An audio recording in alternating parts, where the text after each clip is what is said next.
말씀을 듣도록 하겠습니다. 요즘 시절이 천고마비의 계절이라고 말하는 것처럼 하루는 높고 말은 살찌는 계절입니다. 계절을 분별하는 것도 참 중요하죠.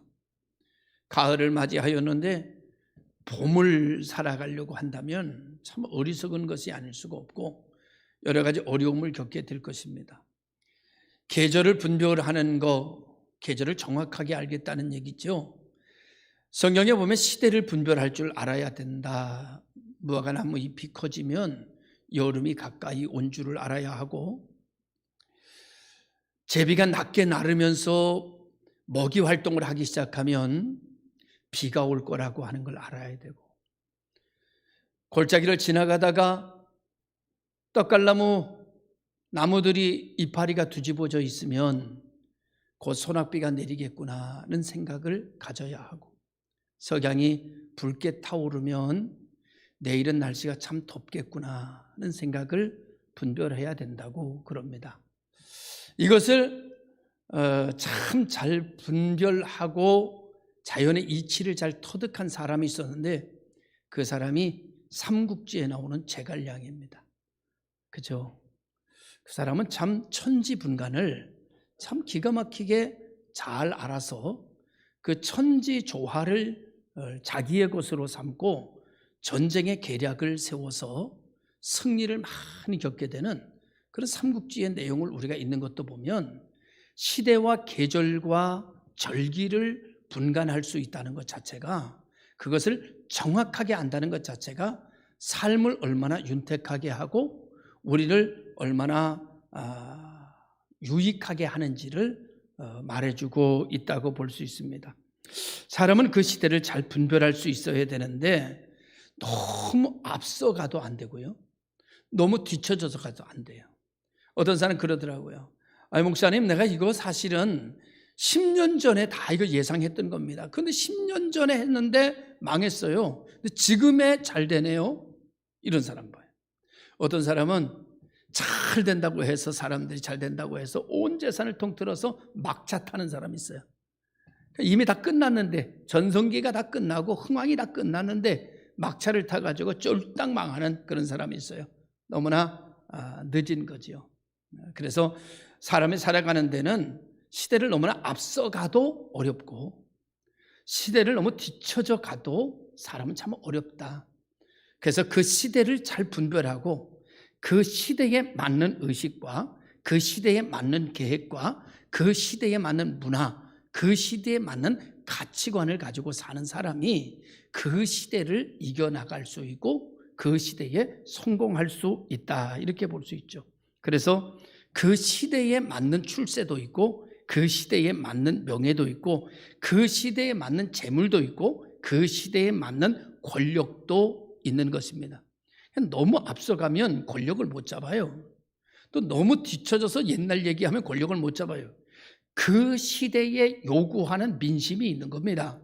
그 시대에 문화가 있는 거예요. 그 시대에 변화가 있는 거예요.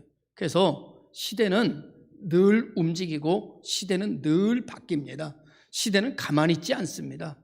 그래서 사람은 흔히들 말하기를 날마다 공부해야 된다, 이 말을 하잖아요. 나이가 젊든 나이가 많든 자기 분야에 있어서 시대가 어떻게 바뀌어져 가는지에 대해서 공부하고 연구하지 않으면 뒤처질 수밖에 없다, 그런 얘기를 하는 겁니다. 그러니까 상황은 언제나 가만히 있지 않고 요동치고 늘 흔들리고 늘 변화됩니다. 근데 내가 변화되지 않으면 그 시대를 따라갈 수가 없어요. 예전에 어른들이 말하기를 10년이면 강산도 변한다 그럽니다. 요즘에 사람들은 말하기를 1년이면 강산이 바뀐다고 합니다.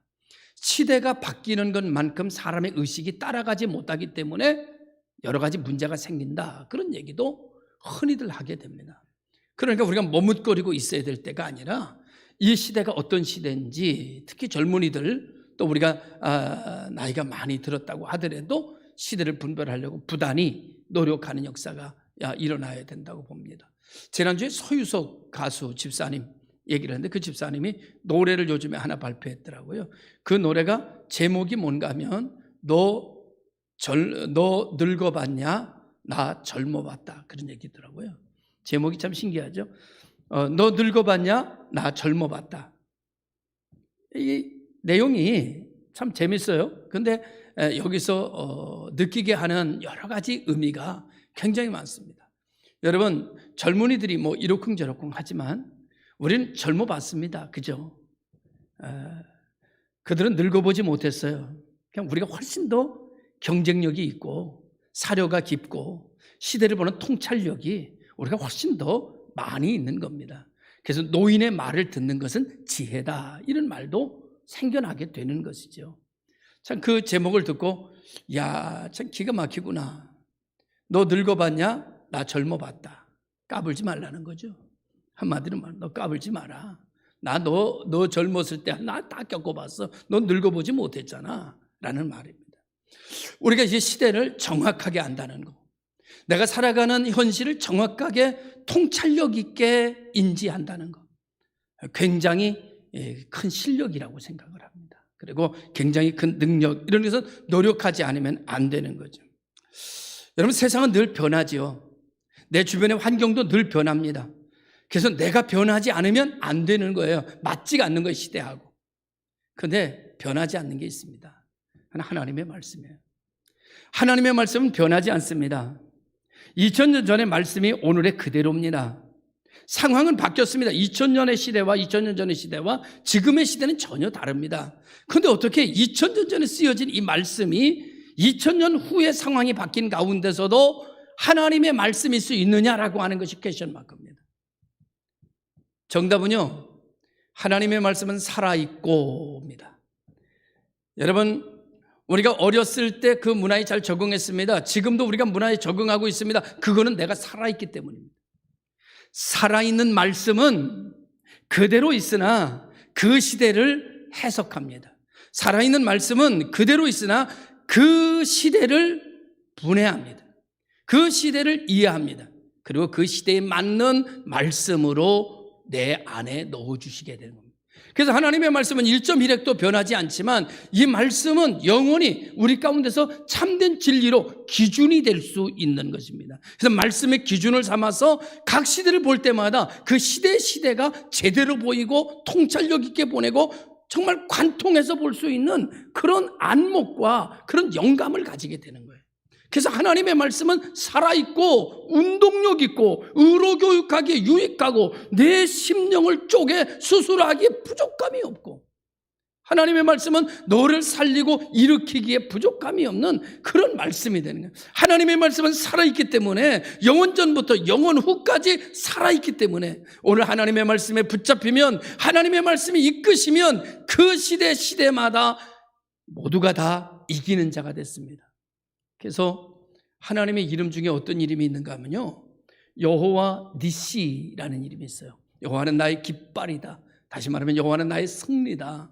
시대마다 하나님의 말씀은 1.1핵도 변함이 없는데 그 말씀이 그 시대를 이기게 했고 이 시대도 이기게 했고 그 말씀이 앞으로 시대도 이기게 하는 유일한 길이다. 그래서 주님은 말씀하시기를 내가 곧 길이요 라고 말씀을 하시게 됐다고 저는 생각을 합니다. 여러분, 예전에 하나님의 말씀을 전할 때도 이 말씀을 전했습니다. 그 시대에. 그런데 오늘 이 시대 이 말씀도 어찌 그리 맞는지, 어찌 그리 아름다운지. 하나님의 말씀은 역시 살아있고 그 시대를 해석하시고 그 시대를 새롭게 만드시는 능력이구나 라는 생각을 하면서 이 말씀을 준비해서 여러분에게 전하게 됩니다. 그래서 하나님의 말씀이 이끄는 대로 내가 가게 되면 반드시 좋은 일이 생겨나게 되는 거죠. 그래서 성경을 영어로 뭐라고 말하는가 하면 성경을 번역할 때 이런 제목을 붙인 성경이 있어요. Good News Bible. 그죠? Good News Bible. 하나님의 말씀에 붙잡혀 가면 좋은 일이 생긴다. 좋은 소식을 듣게 된다라는 얘기로 Good News Bible. 이것은 시대를 관통하는 유일한 하나님 우리에게 허락하신 진리라는 사실이죠. 여러분, 그러나 성경에서 말하는 세상에 대한 평가는 아주 혹독합니다. 신구약 성경이 모두가 다 그렇게 혹독하게 합니다. 신약 성경에서는 말세 지말이 되게 되면 정말 친구가 친구를 고발하게 되고 아비가 자식을, 자식이 아비를, 이런 시대가 오게 된다고 말합니다. 사랑은 식어지게 될 것이며 모이는 것은 패하게 될 것이라는 이런 이야기가 적나라하게 처처에 기근이 나고 처처에 지진이 나고 처처에 전쟁의 소식이 들리게 될 것이고 말할 수 없는 자연의 재앙이 지구를 뒤덮을 것이다 라는 아주 비관적 이야기로 세상의 미래를 평가하고 있습니다. 세상은 가면 갈수록 좋아지는 것이 아니라 세상은 가면 갈수록 안 좋아질 것이다, 이렇게 평가하고 있습니다.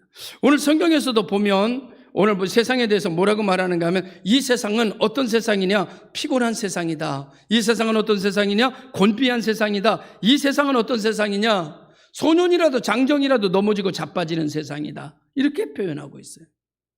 하나님 앞에 기도해도 기도가 응답이 잘 안 되고 하나님께서 내가 하나님께 기도하지만 하나님은 내게 귀를 기울이지 않으시고 내 송사는 하나님께 들려지지 않는 시대다, 이렇게 탄식하며 오라 곤고한 세상이다, 이렇게 이야기하는 이 세상 그렇습니다. 그런데 사람들은 이런 세상에 내일의 미래를 두고 삽니다. 그죠? 아유, 우리가 한 몇 년만 견디면 여보 좋은 날 오겠지. 성경은 좋은 날 안 온다는 겁니다. 1년만 참고 견디면 우리도 좋은 일 할 수 있을 거야, 이렇게 얘기합니다. 1년 참고 견디면 더 안 좋아진다는 겁니다, 성경에서는. 그래서 1년만, 2년만, 3년만 이렇게 저축하다 보면 좋은 세상 올 거라고 생각하기 때문에 하나님 앞에 오지 않습니다. 이렇게 잘 참고 보약 마시고 약 먹다 보면 내 병이 고쳐질 거라고 생각하기 때문에 하나님의 이름을 안 부릅니다. 그죠? 이렇게 사업하다 보면 반드시 성공이 이루어질 거라고 생각하기 때문에 하나님 앞에 오지 않습니다. 그런데 하나님 앞에 오는 사람들은 성경을 합니다. 성경을 알고 보니까 성경은 내일이 안 좋아요. 내가 수고하고 노력한다고 해서 3년 후가 보장이 안 돼요. 성경에 보니까 길이 없어요. 내가 노력한다고 되는 것도 안 되고 아낀다고 되는 것도 아니고 애쓴다고 되는 것도 아니고 울어도 힘써도 그 어떤 걸로도 안 된다는 것을 성경을 통해서 안 사람은 하나님밖에 없구나. 하나님밖에 없구나. 내 수고와 노력으로 되는 게 아니구나. 내 눈물과 내 애탐으로 되는 게 아니구나. 내 계획과 내 어떤 미래로 되는 것이 아니구나. 절망이구나. 하나님 앞에 나아가 하나님의 이름을 불러야 되겠구나. 그리고 하나님 앞에 나오는 거예요. 우리는 세상에서 희망을 갖지 않습니다. 우리는 하나님에게다 희망을 겁니다. 우리는 3년 지나고 5년 지난 다음에 좋은 일이 생길 거라고 생각하지 않습니다. 하나님이 역사하셔야지만 좋은 일이 생긴다, 이렇게 믿습니다. 그죠? 내가 아무리 애쓰고 수고해도 좋은 일이 생기는 게 아니에요. 거기에 하나님이 은혜 주셔야 좋은 일이 생기는 거야. 그러니까 우리는 땅에서 소망을 갖는 것이 아니라 하나님에게 소망을 걸고, 하나님, 나는 하나님밖에는 소망이 없습니다. 더 살아봐도 더 노력해봐도 나에게는 절망뿐입니다.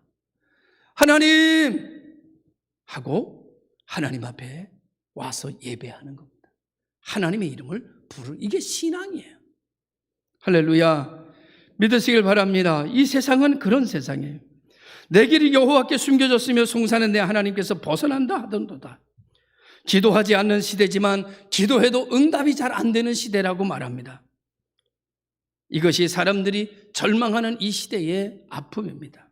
그런데 이렇게 시대를 노래하는 이런 시대 앞에서 하나님의 선지자를 통해서 하나님이 대답하시는데 뭐라고 대답하시는가 하면, 이렇게 절망하는 이 시대, 길이 없는 이 시대, 미래가 없는 이 시대, 희망을 가질 수 없는 이 시대를 노래하는 우리들에게 하나님이 말씀하시기를, 선지자를 통해서 말씀하시기를, 하나님은 어떤 하나님이냐? 새 힘을 주시는 하나님이다.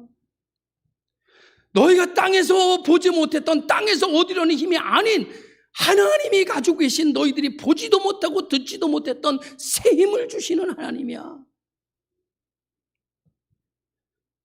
독수리 날개치며 너를 올라가게 하시는 분이다. 피곤하지 않게 하시는 분이다. 곤비하지 않게 하시는 분이다. 그런 하나님은 잠깐 있다가 네 곁에 사라지는 분이 아니라 영원하신 하나님이야. 그 하나님은 창조하신 하나님이야 라고 우리들에게 하나님에 대한 이야기를 선지자를 통해서, 피곤치도 않고 곤비치도 않고 명철이 한이 없으시고 너희들 능력 없지, 세상에서 능력 다 소비했지, 능력 주시는 분이 하나님은 그리고 너 힘 다 빠졌지? 하나님은 힘을 더하시는 분이야. 하나님을 이렇게 우리들에게 이야기하고 있습니다. 그렇습니다, 여러분.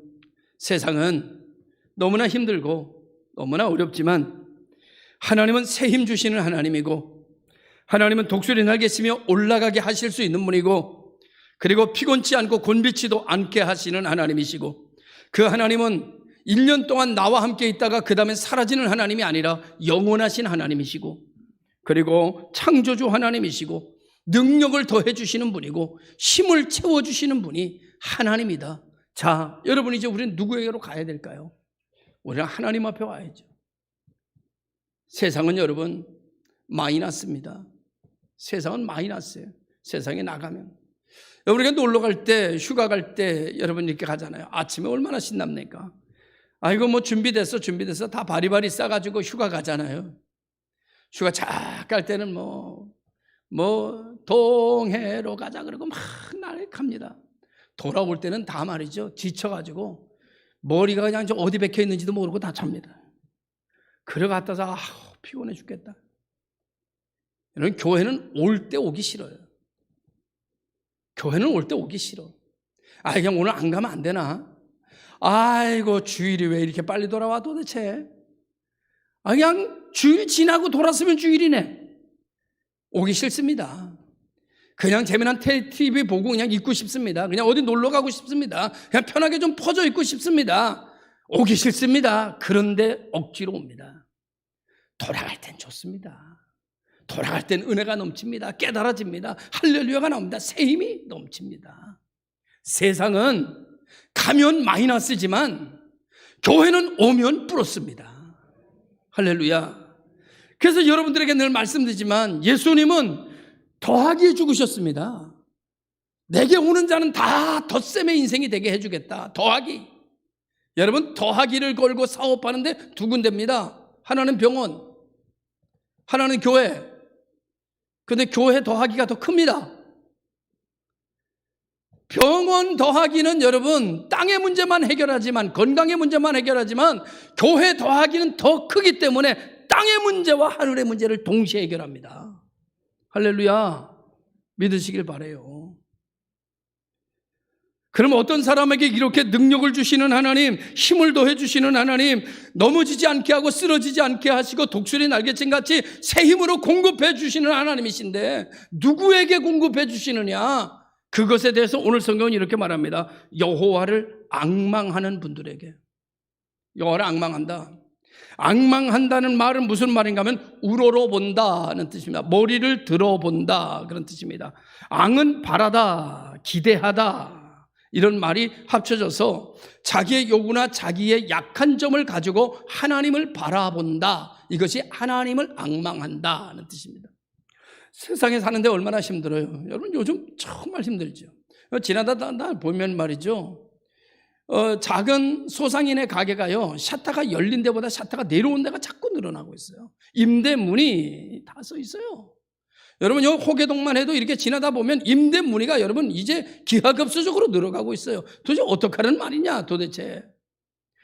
코로나로 걸려 죽기보다 야 굶어 죽겠다 야. 지금 이런 시대가 돼버리고 말았습니다.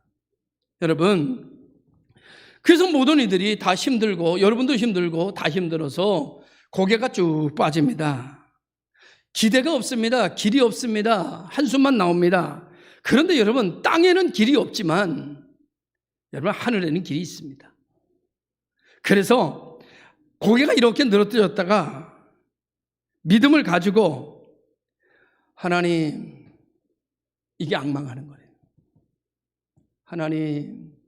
하나님을 바라보는 기대를 가지고.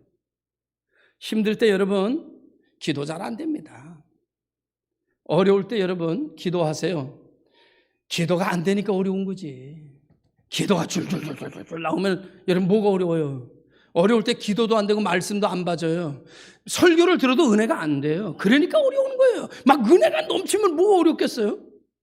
그때 여러분 기도를 많이 하고 뭘 하려고 하는 것이 아니라 그냥 하나님을 앙망하세요. 앙망하는 게 주여 이게 아니래요. 고개를 들어 본다는 뜻이래요.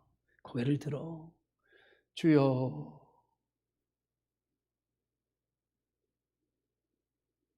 그러고 있으면 내 마음이 연기처럼 향연이 돼서 내 마음의 억울함이, 내 마음의 절망이, 내 마음의 힘듦이 다 올라가는 거예요. 아버지, 다 올라가요. 하나님이 다 보시는 거예요. 사랑하는 성도 여러분, 주를 앙망하는 자에게 하나님께서 새 힘을 주신답니다. 저는 오늘 이 얘기를 가지고 세 가지를 여러분에게 말씀드리고 싶어요.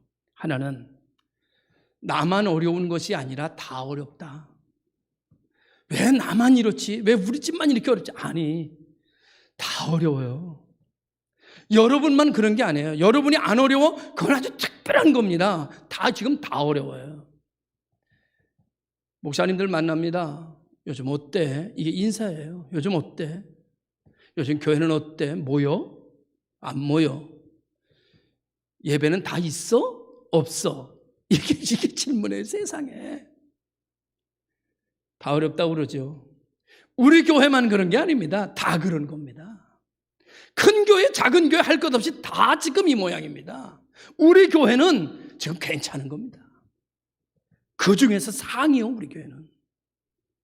할렐루야. 우리 옆에 분에게 박수 한번 합시다. 정말 대단한 거예요. 정말 대단한 거예요. 우리 교회는 괜찮은 겁니다. 이 정도면 꽤 잘 되는 거예요. 여러분 따라합니다. 다 어렵다. 나만 어려운 게 아니다. 그러니까 싸우지 말자.